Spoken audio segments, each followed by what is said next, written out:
welcome. Swagatam. We are very grateful and honored by the presence of all of you. I would like to try to explain something that is somewhat unexplainable. The origin of this particular festival. There's a beautiful verse in Sri Bhagavad Gita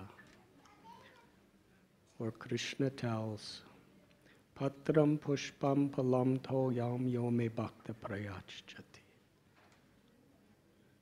This is in the 9th chapter.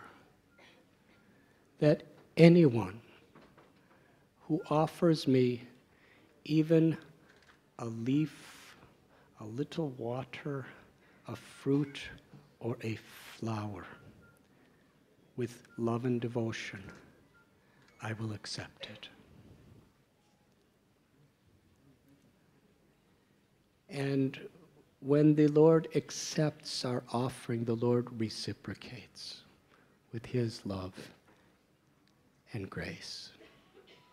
So this is the essence of the path of bhakti, to tune in to God's grace, which is actually all-pervading. It is the sweetest but most gentle and powerful thing in all of creation. The personal love that God has for all of us. And how to tune in? By offering our will to love God. And anyone can do it. How much does it cost to pick a leaf? Do you need a college education to offer a little water? It's available for everyone. It is not the thing that counts.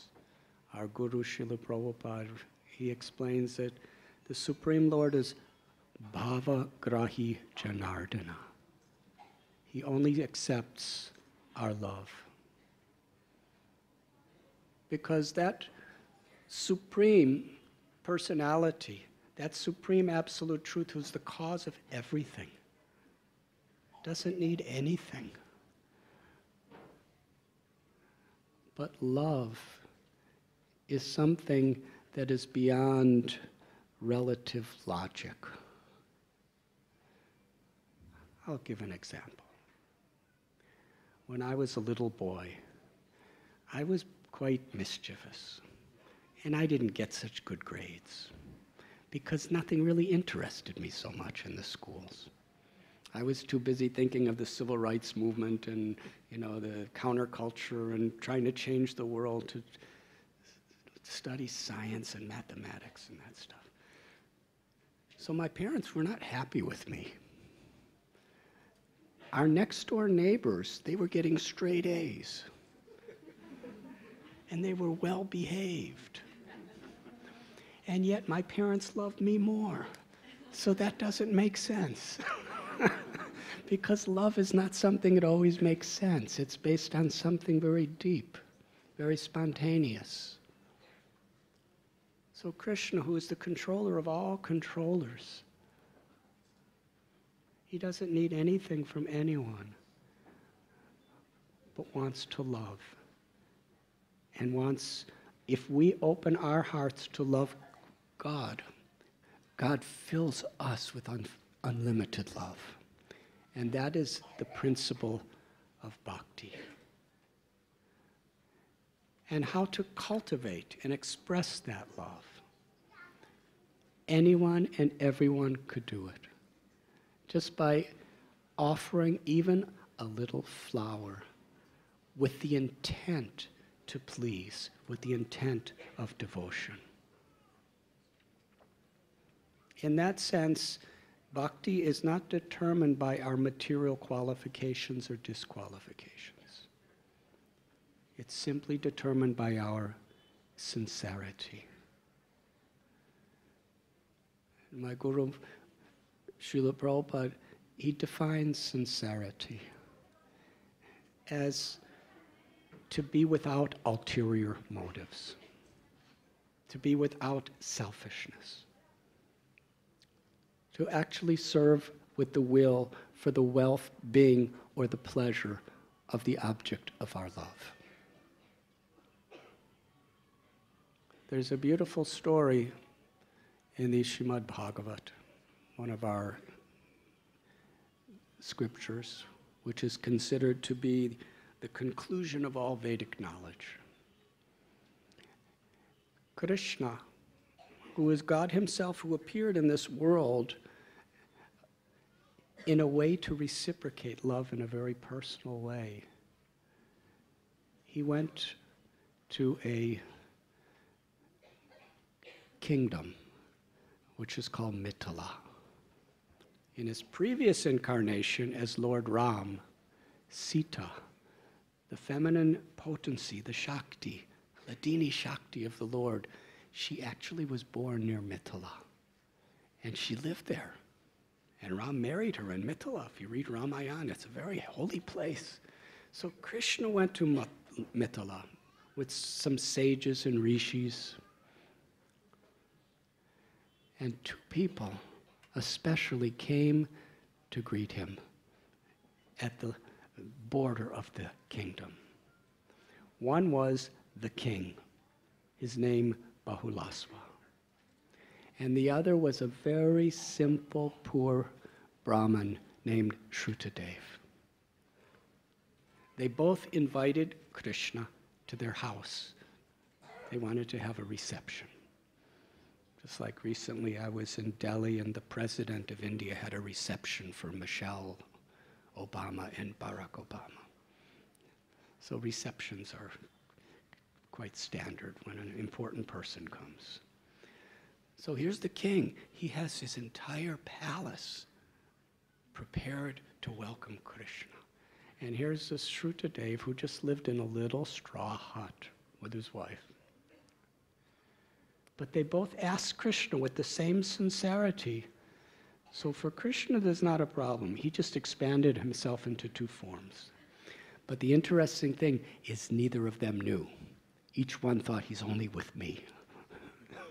Krishna's so kind. Can you imagine Shrutadev?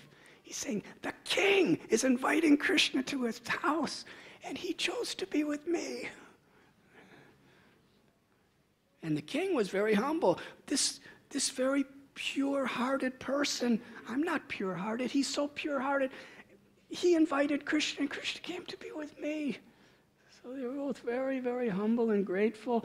And when Krishna came into the palace of Bahulasva, there was marching bands and there was military reception, and he offered him his own jeweled throne, and he had cooks cook hundreds and hundreds of the most delicious preparations out of the most luxurious ingredients, and he offered him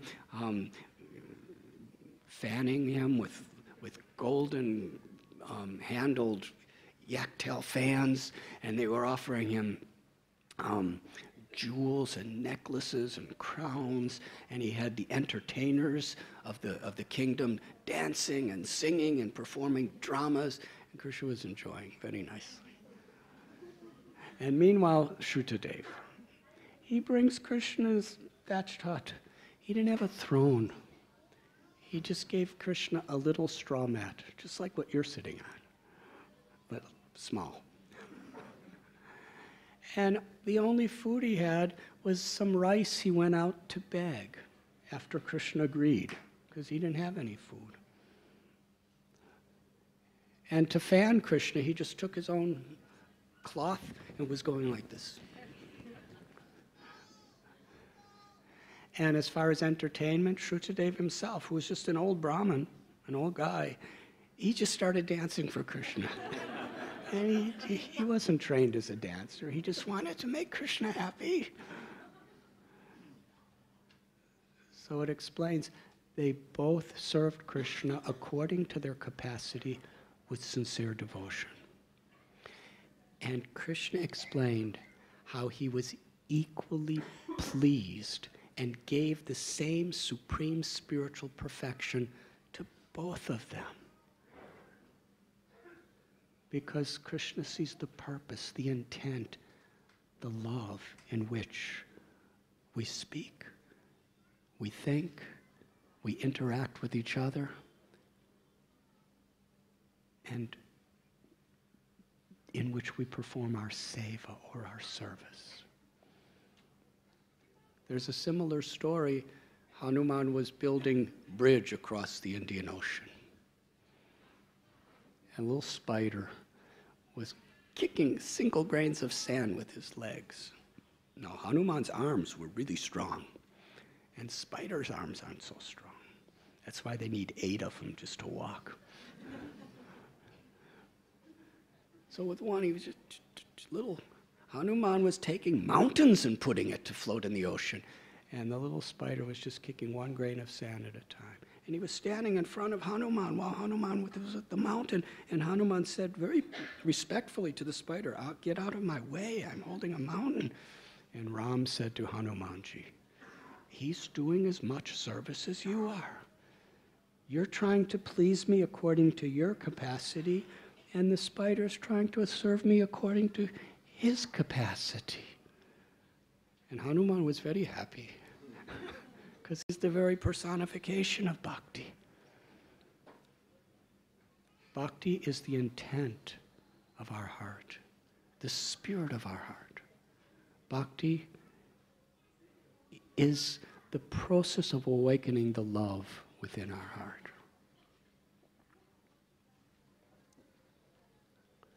So today, many of you were helping to pluck flowers. Now I'm going to speak from the philosophical side to the cultural side, with philosophical message behind it. The idea is, as you're plucking the flower, it's an offering of devotion to the Lord. Now in our temple, we don't all recognize everyone who was here. There were billionaires. There were multi-millionaires. There were simple farmers. There were people from the middle class. There were multi-PhDs. There were people who couldn't write their name, and everything in the middle. There were people from all various countries, from Ukraine, from Russia, from China, from India, males and females, people who have black complexion, white complexion, yellow complexion, brown complexion.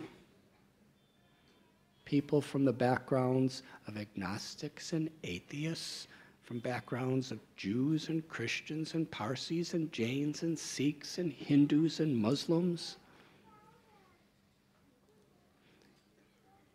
And it's not that anyone was in a superior position to anyone else. Everyone was sitting on the same straw mat, and everyone was plucking the same flowers. And whether it was a rose or a marigold or whatever those other flowers are, they're all put in baskets, and when they're being offered to Krishna, it's one offering of everyone. This is the teaching of Lord Chaitanya, unity in diversity.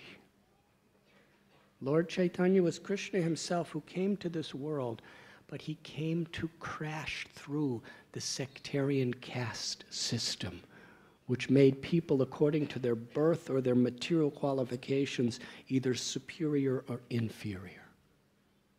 He wanted to teach us that everyone has the opportunity for the same perfection. In this age of Kali, the most powerful and simple way of awakening our love of God is to tune into the grace of God by chanting these beautiful mantras, the names of God. And Lord Chaitanya made the supreme teacher for all time of the chanting of the holy names, Thakur Haridas, who happened to be born in an untouchable family. And he was completely rejected by orthodoxy, because Lord Chaitanya wanted to teach very strongly. Krishna wanted to teach. It's not about our material situation. The ego wants, whatever our particular role is, we want to prove ourselves superior to others. The principle of bhakti is to actually feel satisfaction, fulfillment in being the servant of the servant of the servant, to be a well-wisher of others, to be an instrument of God's compassion to others. So as we were plucking the flowers and they're going into the baskets, it's an offering that we have all made together. And just like us, the flowers have different shapes, the petals have different colors and different fragrances and different names, and they're coming from different places, but they're all being offered together with devotion. So it's a festival of unity and diversity. If we understand the oneness of our spiritual essence, then we could really appreciate rather than being fearful of or arrogant toward the differences. Diversity is really beautiful if we understand the unity. And you'll see during this festival, when Krishna's and Radha are offered the more the different colors as they're being offered, just makes it that much more exciting and wonderful. And every petal that's offered to Krishna and Sri Radha, our meditation is as we're with one voice chanting these beautiful holy names. You see, this is what kirtan is. Each of us is chanting individually. But for Krishna, all the voices become one voice. Unity and diversity. And similarly, the flowers. It's the flowers of our love. It's the celebration of unity in diversity. And it's a very appropriate festival, especially for the world today. And flowers are all of these flowers are organic, environmentally friendly flowers. At least I think so. There's a lot of them. But Mother Earth is providing so many wonderful gifts. And even the simplest of those gifts have unlimited value. When Krishna was a little boy in Vrindavan, the gopis were simple cowherd ladies, and they would make butter. And Krishna would come to steal their butter. So many stories. And they would tell Krishna's mother that Krishna's coming to steal our butter. And they tell so many stories of what he would do and how he would do it. And they just couldn't stop talking about it. And Yashoda Mai said, well, I'll try to keep Krishna at home. They said, no. We only make our butter with the hope that Krishna will steal it.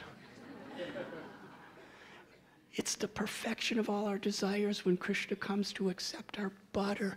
And even a greater joy than seeing Krishna stealing butter is describing to you how he's doing it and talking about, we can't stop talking about it. It's so beautiful, it's so sweet, because this butter is the expression of our love.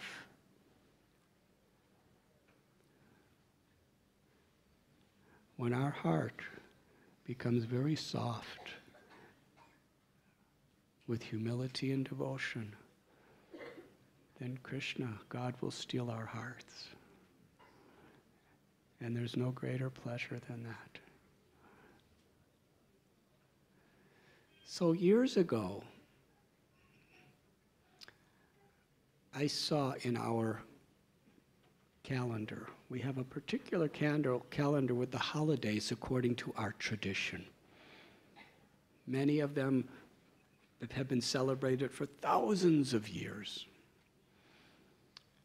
And there's one festival in the month of January called Pusya. Now, in those days, and still today, I'm not so good with Sanskrit, which is the language of the scriptures. And I was thinking, Krishna says, Patram Pushpam. Pushpa means flower. And this is Pusya. So this Abhishek means to bathe Krishna. On Krishna's appearance day, or Radha's appearance day, we have Abhishek where we bathe Krishna with so many wonderful bathing ingredients. So I was thinking, Pusya means you're supposed to bathe Krishna with flowers and Sri Radha with flowers. So let's celebrate. I don't know why nobody else is doing like this, but we should do it. Because this is what this calendar says.